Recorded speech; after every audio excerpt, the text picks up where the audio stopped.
আসসালামু আলাইকুম বন্ধুরা। আজকে একটা ঘটনা শেয়ার করব এবং নিজে কিছু বুঝবো, আপনাদের কিছু শোনাবো। কাউকে আমি বোঝাতে চাইবো না, কারণ আমি অতি ক্ষুদ্র মানুষ।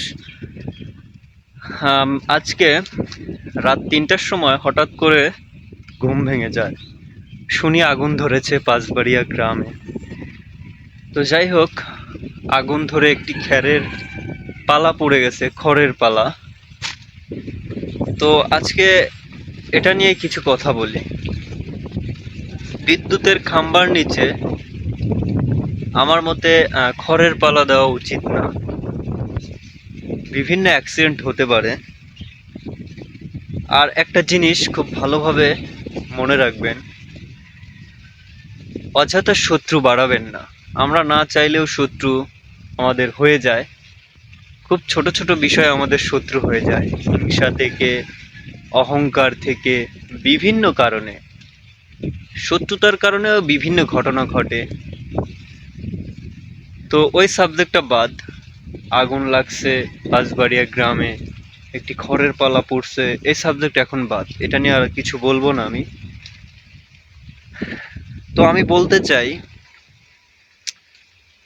অযথা শত্রু বাড়াবেন না। বিষয়টা বলতে, আপনাকে নিয়ে হয়তো মানুষ বিভিন্ন কথা বলছে, ছোট ছোট বিষয়ে শত্রু হয়ে যায়। যেমন, বাল করেও ভাত পাবি না। আমি একটু সিম্পল ভাবে বললাম, অনেকে অনেকভাবে বলে, অযথাই, মানে অযথাই বলে একটা বিবাদ সৃষ্টি করে। তুই যেমন অমুক তেমন তমুক তেমন, তোরে জীবনে কিছু হবে না, এরকম বিভিন্ন কথা বলে। বলে বলে একটা মানুষের মাথা গরম করে দেয়।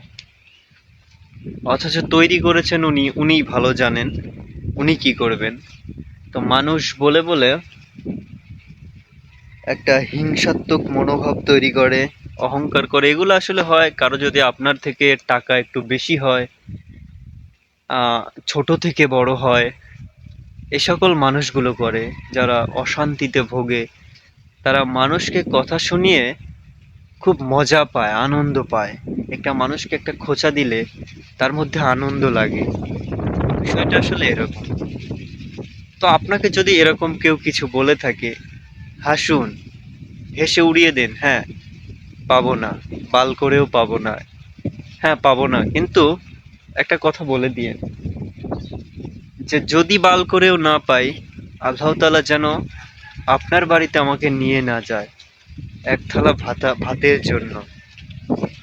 আপনার কাছে যেন আমাকে না নিয়ে যায়। সে বলুক, বলতে বলতে সে অনেক মজা পাক, হাসতে থাকুক। আপনি জানেন আর আল্লাহ জানেন আপনি কেমন। শুধু এতটুকু বলবো, কারো ক্ষতি করবেন না, কারো কোনো ধরনের অন্যায় করবেন না, সৎ থাকবেন। মানুষ বলতে থাকুক, মানুষ বলবেই। একটা ছোট্ট কথা বলি, এই পৃথিবীতে যখন নবী রাসূলগণ আসে, তখন তাদেরকে আল্লাহ তাআলা বলেন যে তোমরা আমার এই ইসলামটা সবার মধ্যে প্রচার করে দাও, যা আমি আল্লাহ এক, অদ্বিতীয়, আমার কোনো শরিক নেই, আমাকে তোমরা মান্য করো। এই কথাগুলো নবী রাসূলদেরকে বলা হয় যে এগুলো বলো সবাইকে। যখন তারা বলতে যায়, তখন মানুষ তাদেরকে, নবী রাসূলগণদেরকে এমনভাবে উপহাস করে, এমনভাবে ঠাট্টা বিদ্রূপ মশকরা করে, হাসি দেয়, যেটা আমি আপনি সহ্য করতে পারবো না। কিন্তু আমার আল্লাহর রাসূলগণ, নবীরা ঠিক সহ্য করে নিয়েছে এবং তাদের আল্লাহর দেওয়া ওহীগুলো প্রচার করেছেন, আমাদের ইসলামটা প্রচার করেছেন। তারা কিন্তু সহ্য করেছেন, হেসেছেন, বারবার বলেছেন, ধৈর্য ধরেছেন। তো আমি বলবো, আপনাকে নিয়ে মানুষ হাসি ঠাট্টা মজা করুক, আপনি ধৈর্য ধরুন এবং সৎ উদ্দেশ্যে আল্লাহর কাছে আপনার জীবনের চাওয়াগুলো ওনাকে বলুন। অবশ্যই তিনি ফিরিয়ে দিবেন না। একটা কথা মনে রাখবেন, মিথ্যা কথা বলবেন না। যত যাই হোক, মানুষ আপনাকে নিয়ে হাসছে, আপনি সুন্দর করে হাসি দেন। হ্যাঁ, ঠিক আছে। আর আপনি পারলে সেই মানুষটা থেকে দূরে থাকুন। তার সাথে দেখা হলে কথা বলুন সুন্দর করে। কোনো রাগ রাখবেন না, কোনো কিচ্ছু না। শত্রুতা বাড়াবেন না। আপনি আমি জানি না আমাদের শত্রু কোথায় ঘাপটি মেরে বসে আছে। মানুষ বিভিন্ন কারণে শত্রু হয়ে যায়।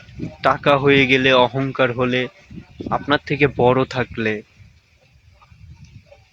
আবার ছোট ছোট বিষয় নিয়ে আমাদের শত্রু তৈরি হয়, যেমন একটা বাড়িতে ছাগল চলে গেলে, হাঁস মুরগি চলে গেলে, কিংবা জমির আইল কাটা নিয়ে বিভিন্ন কারণে।